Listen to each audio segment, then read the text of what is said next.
ভাইরা আমার, রমজান মাস দোয়া কবুলের মাস। রমজান মাস আল্লাহ তাআলা বান্দাকে মাফ করে দেন। রাসূল সাল্লাল্লাহু আলাইহি ওয়াসাল্লামের ব্যক্তি, ওনার মতন ব্যক্তি যদি আল্লাহর কাছে দোয়া করে ১০০ বারের বেশি উনি যদি ইস্তেগফার করতে পারেন, তাহলে আমি আপনি কে? আমার আপনার কিভাবে দোয়া করা দরকার? আমাদের রমজানের রোজাগুলো আমরা নষ্ট করে ফেলি কথার মাধ্যমে, গীবতের মাধ্যমে, চুগলখড়ির মাধ্যমে, শিকায়াতের মাধ্যমে। মুখ একদম বন্ধ, মান সামাতা নাজা। আল্লাহর নবী সাল্লাল্লাহু আলাইহি ওয়াসাল্লাম বলেছেন, হয় ভালো কথা বলো, না হয় চুপ থাকো। হয় ভালো কথা বলবো, না হয় চুপ থাকবো। কথার ব্যাপারে খুব সাবধান, আমাদের রোজাগুলোকে নষ্ট করে দেয়। মাল্লাম ইয়াদা কাউলা জুর ওয়াল আমালা বি, আল্লাহ নবী ভাবে বলেছেন, যে উল্টাপাল্টা কথা ছাড়তে পারলো না, অনর্থ কথা ছাড়তে পারলো না, তার না খেয়ে থাকার মধ্যে কোনো ফায়দা নেই। আল্লাহ তাআলার কাছে সে উপোস হিসেবে উঠবে। আলহামদুলিল্লাহ, আপনারা জানেন যে একেবারে রমজান আমাদের কাছে চলে এসছে। আল্লাহর দয়া, আল্লাহর মেহেরবানি, আল্লাহ সুবহানাহু ওয়া তাআলা আমাদেরকে এ পর্যন্ত বাঁচিয়ে রেখেছেন। রমজান পর্যন্ত হায়াতের জন্য সাহাবায়ে কেরাম আজমাইনের দোয়া ছিল। আল্লাহর নবী সাল্লাল্লাহু আলাইহি ওয়াসাল্লাম রব্বুল আলামিনের কাছে দোয়া করেছেন বলে হাদিসের মধ্যে এসেছে।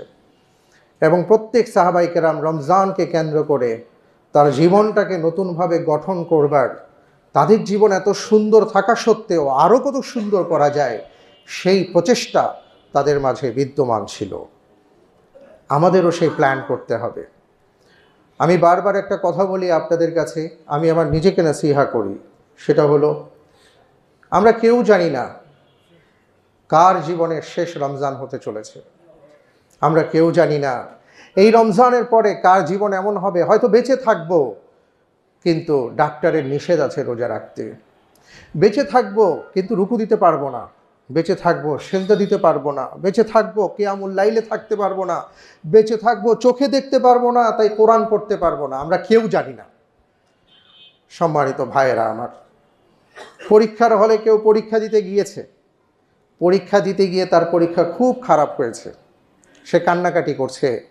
পরীক্ষকের খুব দয়া হয়েছে তার প্রতি, তাকে ডেকে নিয়ে বললেন, ঠিক আছে, তোমার জন্য আমি একটা স্পেশাল সুযোগ দিই, তুমি 1 ঘন্টা পড়াশোনা করো। 1 ঘন্টা পড়াশোনা করে এরপরে আরও আধা ঘন্টা সময় দিব, ওই আধা ঘন্টার মধ্যে আবার তুমি উত্তরগুলো লেখার চেষ্টা করো, যাতে করে তুমি পাশ করতে পারো। ভাইরা আমার, আমাদের জীবনের 20 বছর, 30 বছর, 40 বছর, 50 বছর, 70 বছর কাটিয়ে দিয়েছি, সবাই পরীক্ষায় ফেল করেছি। আপনি যদি আপনার জীবনের দিকে তাকান, আমি যদি আমার জীবনের দিকে তাকাই, নিজেকে যদি প্রশ্ন করি, জিজ্ঞেস করি যে সাইফুল ইসলাম, তোমার জীবনের 45, 47 বছর, 50 বছর তুমি কাটিয়ে দিয়েছ, 50 বছরের হিসাব তোমার দরকার নাই, তুমি 50 সেকেন্ডের সময়ের হিসাব দাও, আমি আপনি কেউ দিতে পারবো? সম্ভব? পরীক্ষার হলে পুরা বইটা ফাতা ফাতা করে পড়ার পরেও ভয় লাগে, কোন পৃষ্ঠা না জানি চলে আসে, কোন জায়গা থেকে না জানি প্রশ্ন আসে। প্রশ্ন আসার পরে পরীক্ষার হলে বসে মাথাটা ফাঁকা হয়ে যায়, প্রশ্ন খুঁজে পাওয়া যায় না, ধীরে ধীরে চিন্তা করতে হয়। আপনি আমি কি এত সহজ মনে করেছি যে কবরের মধ্যে যাওয়ার পরে আপনাকে আমাকে যখন প্রশ্ন করা হবে, মার রব্বুকা ওমান দীনুকা ওমান হাদার রাজুল আল্লাযী বুইসা ইলাই, তোমার রবকে, তোমার দিন কি, এই লোককে, তাকে চিনো কিনা, যাকে তোমার কাছে পাঠানো হয়েছে, আপনার আমার কি মনে হয় যে ঠাস ঠাস করে উত্তর দিয়ে দিতে পারবো? একটা বাচ্চা পরীক্ষার হলে যাওয়ার আগে যদি সে জানে যে এই প্রশ্নটা আসতে পারে, সে 10 বার লেখে, লিখতে লিখতে ফাতা ফাতা করে ফেলে। কেন লিখে? যাতে করে সেখানে গিয়েও সে লিখতে পারে। এই জন্য সে পরীক্ষার হলে যাওয়ার আগে প্র্যাকটিস করে। আপনার আমার জীবন যদি দ্বীনের উপর না থাকে, যদি আল্লাহ রব্বুল আলামিনকে আমরা মালিক হিসাবে গণ্য করতে না পারি, যদি রাসূল সাল্লাল্লাহু আলাইহি ওয়াসাল্লামের সুন্নাহকে আমরা আমাদের জীবনে আঁকড়ে ধরতে না পারি, আপনার আমার কি মনে হয় কবরে গিয়ে ঠাস ঠাস করে উত্তর দিয়ে দিতে পারবো আমরা? কখনো না ভাইয়েরা আমার। কিন্তু আল্লাহ তাআলা আমাদেরকে সুযোগ দিয়েছেন। পরীক্ষায় ফেল করা সত্ত্বেও আল্লাহ তাআলা আবার আদর করে ডেকেছেন, ইয়া ইবাদি আল্লাযীনা আসরাফু আলা আনফুসিহিম লা তাকনাতু মির রাহমাতিল্লাহ। ও আমার বান্দা, যারা জীবনের ব্যাপারে নিরাশ হয়ে গেছো, যারা ভাবছো যে আমাদের কিছুই করার নাই, আল্লাহ তুমি যদি জিজ্ঞেস করো কি করব, কি নিয়ে উঠব, নিরাশ হয়ে গেছো, লা তাইয়াসু মির রাহিল্লাহ, আল্লাহর রহমত থেকে নিরাশ হয়েও না। আল্লাহ তাআলার রহমত থেকে নিরাশ হয়েও না। তিনি তোমাদের জন্য সুযোগ প্রদান করেছেন, তিনি আবার তোমার জন্য, তুমি যেন পরীক্ষায় পাশ করতে পারো সেই ব্যবস্থা করে দিয়েছেন। এই জন্য মাঝে মাঝে আমাদেরকে ইনসেন্টিভ দেওয়া হয়, সুযোগ দেওয়া হয়, আমাদেরকে উত্তরণের পথ বাতলে দেওয়া হয়, আমাদেরকে প্র্যাকটিস করানো হয়, প্রশিক্ষণ দেওয়া হয়, যাতে করে আমরা আল্লাহর প্রিয় বান্দা হয়ে কবরে যেতে পারি। সেই প্রশিক্ষণের অন্যতম সময় হলো রমাদানুল মুবারক। সম্মানিত ভাইরা আমার, এই রমজান কিভাবে কাটাবো, আমরা কিভাবে কাটানো উচিত, আমি আজকে সেই ব্যাপারে কয়েকটা প্ল্যান আপনাদের সামনে উত্থাপন করবার চেষ্টা করব। আল্লাহ রব্বুল আলমিনের কাছে আমরা দোয়া করি, আল্লাহ তাআলা যেন আমাদের সবাইকে আগত রমজানের প্রতিটা মুহূর্তকে আমরা যেন কাজে লাগাতে পারি, সেই তৌফিক তিনি আমাদেরকে এনায়েত করুন। আল্লাহুম্মা আমিন, আল্লাহুম্মা আমিন। কারণ এমন একটা মাস রব্বুল আলমিন আমাদেরকে দান করেছেন, যে মাসের ব্যাপারে যেমন আছে কোরআনে কারীমের আয়াত, যে মাসের ব্যাপারে আছে অসংখ্য হাদিস, এবং এই হাদিসগুলোর মধ্যে যেমন ইবাদতের কথা আছে, ফজিলতের কথা আছে, পুরস্কারের কথা আছে, এমন অসংখ্য বিষয় নিয়ে ভরপুর এই মাস আপনাকে আমাকে দান করা হয়েছে। এখন আমি আপনি কি করব? আপনার আমাকে সুযোগ দেওয়া হয়েছে, আল্লাহ তাআলা আপনাকে আমাকে সুযোগ দিয়েছেন, স্পেশাল সুযোগ দিয়েছেন।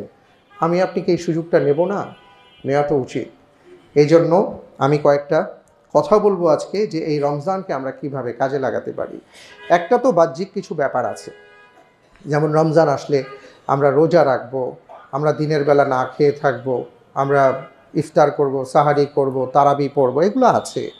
কিন্তু তারপরেও প্রোডাক্টিভ রমাদানের জন্য আমরা দিনগুলো, রাতগুলো কি করতে পারি? ফরজ ইবাদতের পাশাপাশি আমাদের নফল ইবাদতের মাধ্যমে আমরা আমাদের জীবনটাকে আরও কিভাবে আল্লাহ তাআলার কাছে প্রিয় করতে পারি, সেই বিষয়ে আজকে কয়েকটা কথা বলবো। এই রমজানে আমরা কিভাবে আমাদের সময়টাকে কাজে লাগাবো, এক এক করে যদি বলি, সেটা হলো রাসূল সাল্লাল্লাহু আলাইহি ওয়াসাল্লাম কী করতেন। আসুন আমরা একটু জানি। প্রথমে যেটা বলবো সেটা হলো যে রাত থেকে যদি আমরা শুরু করি। দেখুন, আমরা আমাদের রাতগুলোকে অনেকভাবেই আমরা কাজে লাগাই, আমরা আমাদের রাতগুলোকে অনেকভাবে আমরা নষ্ট করি।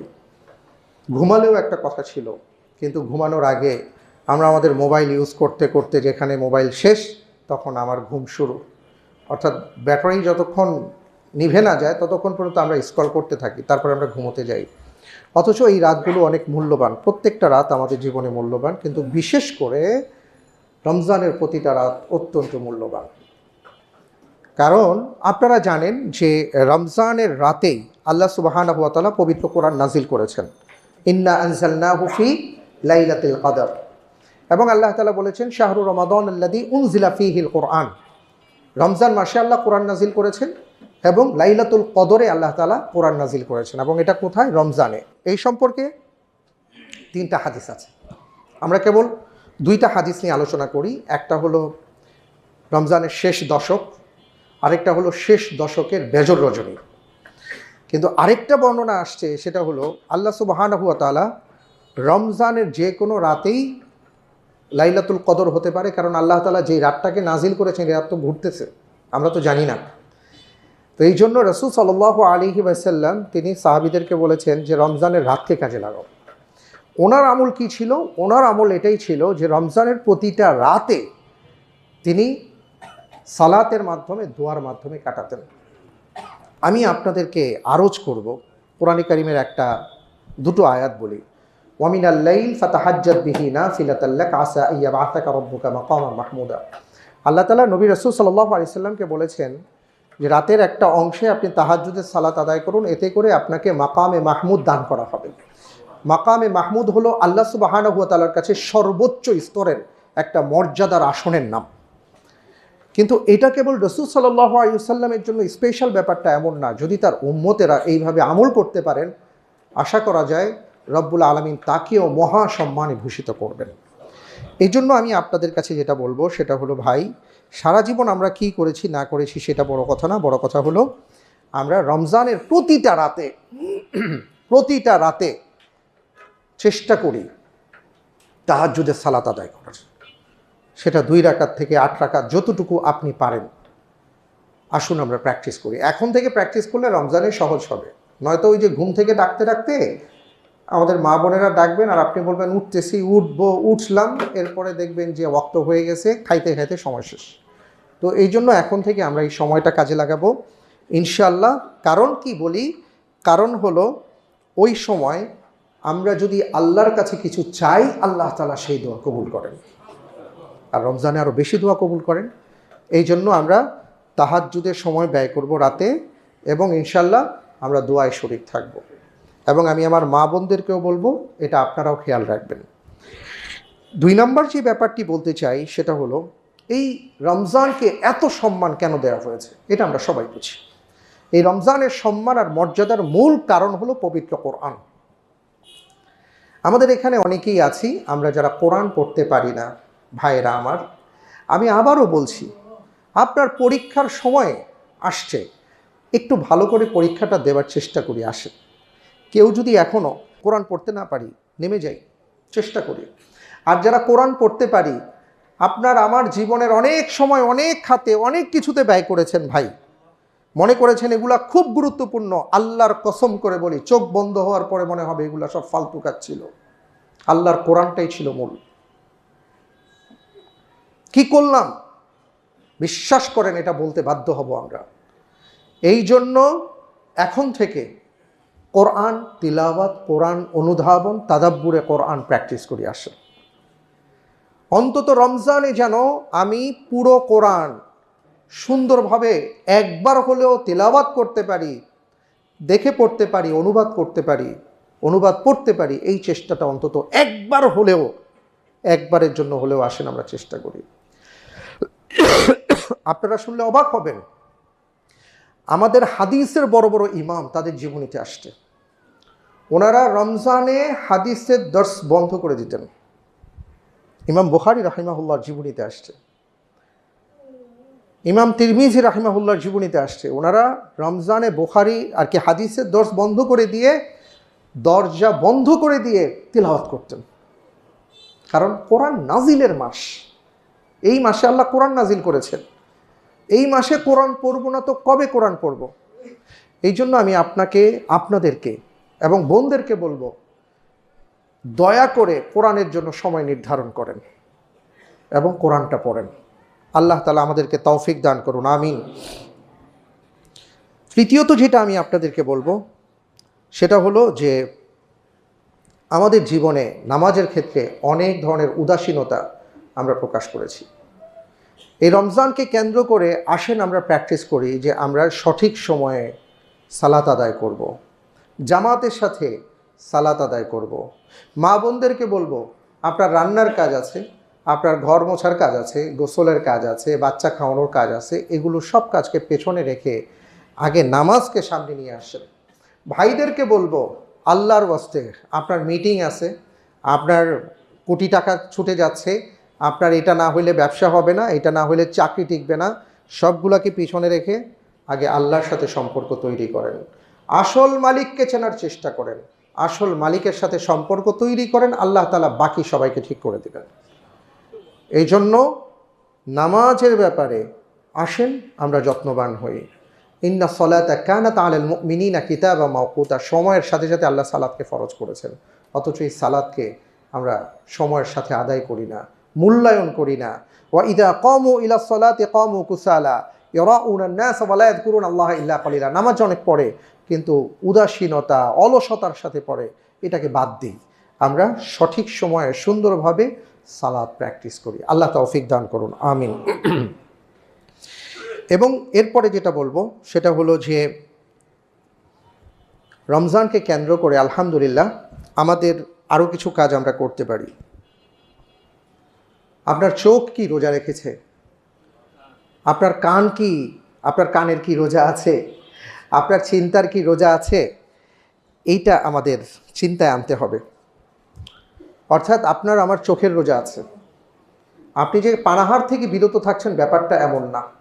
আপনি অনেক, যেখানে আপনার জন্য হালাল ছিল পানাহার করা, বৈধ খাবার, হালাল খাবার খাওয়া তো হারাম না, কিন্তু সেটাও আল্লাহ তাআলা একটা নির্দিষ্ট সময়ের জন্য আপনাকে হারাম করে দিয়েছেন। অর্থাৎ আল্লাহ নির্দেশ দিয়েছেন আপনি পানাহার থেকে বিরত আছেন, এটা আপনার জন্য ফরজ। আপনি আপনার ফ্যামিলির কাছে যাচ্ছেন না, অথচ এটা আপনার জন্য বৈধ ছিল। এটা আপনি যে বিরত আছেন এটা আপনার জন্য এখন ফরজ, আপনি সেটা পালন করছেন। তাহলে যেটা হারাম সেটা আমি আপনি কিভাবে করছি? হালাল জিনিস থেকে বিরত আছি কিন্তু হারাম থেকে নিজেকে বাঁচাচ্ছি না, কেমন রোজাদার আমি আপনি? এই জন্য রাসূল সাল্লাল্লাহু আলাইহি ওয়াসাল্লাম বলেছেন, রোজা কেবল না খেয়ে থাকার নাম নয়। রোজা হলো এটা যে আমরা আমাদের চিন্তার রোজা রাখবো, আমাদের কর্ণের রোজা রাখবো, আমাদের শ্রবণের রোজা রাখবো, আমাদের কথার রোজা রাখবো, আমাদের দেখার রোজা রাখবো। আশা করি এটা বিশ্লেষণের প্রয়োজন পড়বে না। এমন কোনো কিছু দেখব না যেটা হারাম, এমন কিছু বলবো না যেটা হারাম, এমন কিছু শুনবো না যেটা হারাম, এমন কোনো চিন্তা করব না যেটা চিন্তার জন্য হারাম। আল্লাহ যেন আমাদেরকে সেই তৌফিক দান করেন, আমিন।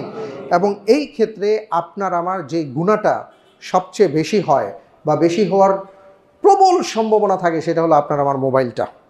এই জন্য যথাসাধ্য আসুন আমরা চেষ্টা করি মোবাইল থেকে বিরত থাকতে। ওই অনেকে বলেন যে ভাই মোবাইলে অনেক ভালো ভালো জিনিস আছে। হ্যাঁ, ভালো জিনিস 10টা দেখার মধ্যে ঠাস করে একটা খারাপ জিনিস ঢুকে যায়, আপনি কি করবেন? কিন্তু আপনি যদি এটা রেখে আপনি এভাবে স্টাডি করেন, আলাদা কিছু করেন, এটা আপনার জন্য নিঃসন্দেহে কল্যাণকর হবে। তাই আমি আমার নিজেকে নাসিহা করব এবং আপনাদেরকে বলবো যে রোজা কেবল না খেয়ে থাকার নামই রোজা না। আসেন আমরা মোবাইল নিয়েও রোজা রাখি। হ্যাঁ, রোজা মানে কি বিরত থাকা? তো এই মোবাইল থেকেও আমরা রোজা রাখার চেষ্টা করি। আল্লাহ তাআলা আমাদেরকে সেই তৌফিক দান করুন, আল্লাহুম্মা আমিন। এরপরে আমি আপনাদেরকে যেটা বলবো সেটা হলো যে সারা মাসে রোজার আগেই এই কাজটা আমরা সারিয়ে আসেন। আমাদের আত্মীয় স্বজন যারা আছেন, আমাদের স্বজন যারা আছেন, আত্মীয় স্বজন, রক্তের সম্পর্কের লোকজন, আমরা একটু তাদের খোঁজ খবর নেই। লা ইয়াদখুলুল জান্নাতা মান কাতিআ, যে সম্পর্ক স্থাপন করে না অথবা যে রক্তের বন্ধন রক্ষা করে না, আত্মীয়তার বন্ধন রক্ষা করে না, সে জান্নাতে প্রবেশ করতে পারবে না। আরেকটা হাদিসের মধ্যে আসে, রাসূল সাল্লাল্লাহু আলাইহি সাল্লাম বলেছেন যে আত্মীয়তার বন্ধন রক্ষা করে তার দুইটা ফায়দা হয়। একটা হলো তার হায়াতে তাইয়্যিবা আল্লাহ দান করেন, আরেকটা হলো তার রিজিকে আল্লাহ বারাকা দান করেন। সুবহানাল্লাহ। আর ওই হাদিস যেটা প্রমাণ করে যে আত্মীয়তার বন্ধন রক্ষা করে না সে জান্নাতে যাবে না, তার মানে হলো যে আত্মীয়তার বন্ধন রক্ষা করবে তাহলে সে জান্নাতে যাবে। তাহলে তিনটা জিনিস আমরা অনায়াসে পাচ্ছি। আমরা দেখেছি এই নির্বাচনের আগে ভোট চাইতে গিয়ে মা গো বাবা গো খালা গো করে কেমনে কারে হাতে ধরছে পায়ে ধরছে ভোটের জন্য, অথচ জান্নাতে যাওয়ার জন্য আমরা কেন বন্ধনটা রক্ষা করছি না? আসেন আমরা বন্ধনটা রক্ষা করি। আত্মীয় আত্মীয় আল্লাহ সুবহানাহু ওয়া তাআলা এই বন্ধন দিয়েছেন। এই বন্ধন কিয়ামতের ময়দানে আপনার আমার বিরুদ্ধে কথা বলবে, পক্ষেও কথা বলবে। এই বন্ধনকে যখন সৃষ্টি করা হয় তার নাম ছিল রাহিম। সে বলেছে রব্বুল আলামিন আমার ব্যাপারে আপনার সিদ্ধান্ত কি? আল্লাহ তাআলা বলেছেন রহমান থেকে রাহিম আসছে, তোমাকে যে রক্ষা করবে আমি তাকে রক্ষা করব। তোমার সাথে যে সম্পর্ক ছিন্ন করবে আমি আল্লাহ তার সাথে সম্পর্ক ছিন্ন করব। সম্মানিত ভাইরা আমার, এই বন্ধন রক্ষা করতে হবে। তাই আত্মীয় স্বজনের খোঁজ খবর নিন, রমজানে খোঁজ খবর নিন, এবং কারো কোনো কিছু দরকার আছে কিনা, ইফতারিতে দরকার আছে কিনা, সহযোগিতা লাগবে কিনা, কার কাছে কিভাবে যেতে পারি, আমরা এই চেষ্টাটা করি। আল্লাহ তাআলা তৌফিক দান করুন, আমিন। রাসূল সাল্লাল্লাহু আলাইহি ওয়াসাল্লাম অনেককে এইভাবে ইফতার পাঠাতেন, খাবার পাঠাতেন রমজানের আগে, হাদিসের মধ্যে আসছে। এরপরে যেটা বলবো সেটা হলো যে দান সাদাকা করা। আপনারা নিশ্চয়ই জানেন এই ব্যাপারে হাদিসের মধ্যে আসছে। রাসূল সাল্লাল্লাহু আলাইহি ওয়াসাল্লাম রমজানে এত বেশি দান করতেন, বলা হয়েছে কারওয়াহিল মুরসালা, প্রবাহিত বাতাস যেভাবে বয়ে যায় আল্লাহর নবীর দান এভাবে রমজানে হতো। এবং যখন জিবরাইল আলাইহিস সালাম তার কাছে আসতেন তখন দানের মাত্রাটা এমন হতো যেন ঝড় বয়ে যাচ্ছে। মা আয়েশা রাদিয়াল্লাহু তাআলা আনহা বলেন যে আল্লাহর নবীর দান তো এমন ছিল যে সকালে যদি উহুদ পাহাড় পরিমাণ সম্পদও তার কাছে দেওয়া হয়, আমার মনে হয় সন্ধ্যার আগে তিনি তা শেষ করে দিবেন। সুবহানাল্লাহ। এবং আল্লাহর নবী বলেছেন তুমি যদি জাহান্নামকে দূরে রাখতে চাও, তোমার কাছে কিছুই নাই, তোমার কাছে যদি একটা খেজুর থাকে, ওই একটা খেজুর ওটার অর্ধেক দিয়ে হলেও তুমি জাহান্নামকে দূরে রাখো। সুবহানাল্লাহি ওয়া বিহামদিহি। সম্মানিত ভাইরা আমার, রমজান মাস দানের মাস, যত বেশি পারেন দান করেন। ইয়ামহাকুল্লাহুর রিবা ওয়া ইউরবিস সাদাকাত, আল্লাহর এই কথার উপর বিশ্বাস রাখেন। আল্লাহ তাআলা সুদকে নিশ্চিহ্ন করে দেন, এটার কোনো বরকত থাকে না। এটা দেখবেন, কাগজ কলমে দেখবেন, কিন্তু কোনো বরকত পাবেন না। আপনি 100 কোটি টাকা সুদ নিয়েছেন, লস হবে 200 কোটি টাকা, কি করবেন আপনি? বরকত নাই। কিন্তু আপনি দান করেন, সাদাকা করেন, হালাল উপার্জন করেন, ওটার মধ্যে আল্লাহ এত বারাকা দিবেন, এত বারাকা দিবেন যে আপনি কল্পনাও করতে পারবেন না। এই জন্য আমরা বেশি করে রমজানে দান সাদাকা করব। আল্লাহ তাআলা আমাদেরকে সেই তৌফিক দান করুন, আমিন। আরেকটা কথা বলতে চাই, সেটা হলো খুদিল আফওয়া ওয়া'মুর বিল উরফি ওয়া আ'রিদ আনিল জাহিলিন। ভাইরা আমার, রমজান আসছে, মনটাকে উদার করতে হবে, মনটাকে বড় করতে হবে। আসুন আমরা সবাই সবাইকে ক্ষমা করে দিই, আমরা উদার হবার চেষ্টা করি। নবীজি সাল্লাল্লাহু আলাইহি ওয়াসাল্লাম রমজানের আগে এমনভাবে তিনি তার সমাজটাকে প্রতিষ্ঠা করেছেন, সাহাবায়ে কেরাম আজমাইনদের মধ্যে এতটা উদারতা ছিল, এতটা ভালোবাসা ছিল, রমজানের মধ্যে ওনারা এমনভাবে সেই সমাজের মধ্যে তাদের ভালোবাসাকে ছড়িয়ে দিয়েছেন। ইতিহাস বলে অসংখ্য মানুষ তাদের এই অবস্থা দেখে, অসংখ্য বিধর্মী মানুষ মুসলমান পর্যন্ত হয়েছে, সুবহানাল্লাহ।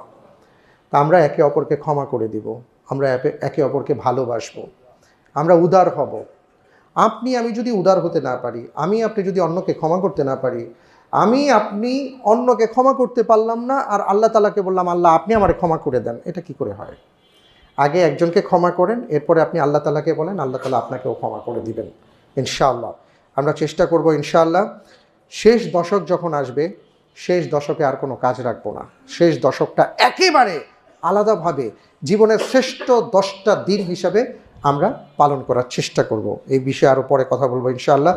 সাহারি এবং ইফতারে অপচয় করব না, আল্লাহর ওয়াস্তে এই ব্যাপার থেকে বেঁচে থাকবো। এই কথা বারবার বলেছি, মা বোনদেরকে বলবো 8 পদ 10 পদ না হলে যদি ইফতার সাহারি না হয়, তাহলে বলবো যে ভাই আপনি আসলে রোজার উপকারিতা বুঝেন নাই, আপনি রোজা কী জিনিস, সিয়াম কী জিনিস বুঝতে পারেন নাই। নবীজি সাল্লাল্লাহু আলাইহি ওয়াসাল্লাম ইফতার করেছেন একটা খেজুর দিয়ে, নবীজি সাল্লাল্লাহু আলাইহি ওয়াসাল্লাম ইফতার করেছেন পানি দিয়ে, নবীজি সাল্লাল্লাহু আলাইহি ওয়াসাল্লাম ইফতার করেছেন আধা গ্লাস দুধ দিয়ে, ভাই 6-7 পদ দিয়ে না। আল্লাহর ওয়াস্তে আসুন আমরা নবীজির মতন সেইভাবে আমরা আমাদের ইফতার সাহারি কালচার শুরু করি। আমরা এখন শুরু করছি সাহারি নাইট, সারা রাত ধরে খালি খাইতেই থাকি। ইফতার পার্টি, ওরে পার্টিতে দেখবেন যে চামচের শব্দে আর আওয়াজে কিসের দোয়া আর কিসের আল্লাহর কাছে ফরিয়াদ। আমি এই জন্য ওই ইফতার পার্টি শুনলেই সব বাদ দিয়ে দিছি, ওখানে দোয়া হয় না। এই জাতীয় কাজ থেকে বিরত থেকে, এটা দোয়া কবুলের সময়টাকে কাজে লাগান। সামান্য কিছু ইফতার করুন, সামান্য কিছু সাহারি করুন। আমাদের মা বোনদেরকে সময় দিন, আপনারা ওনাদেরকে একটু ইবাদত করতে সময় দিন। আল্লাহ তাআলা সেই তৌফিক আমাদেরকে দান করুন, আমিন। আপনার অতিরিক্ত অর্থ ওটা মানুষের জন্য ব্যয় করুন, আরেকজনকে ইফতারিতে শামিল করুন।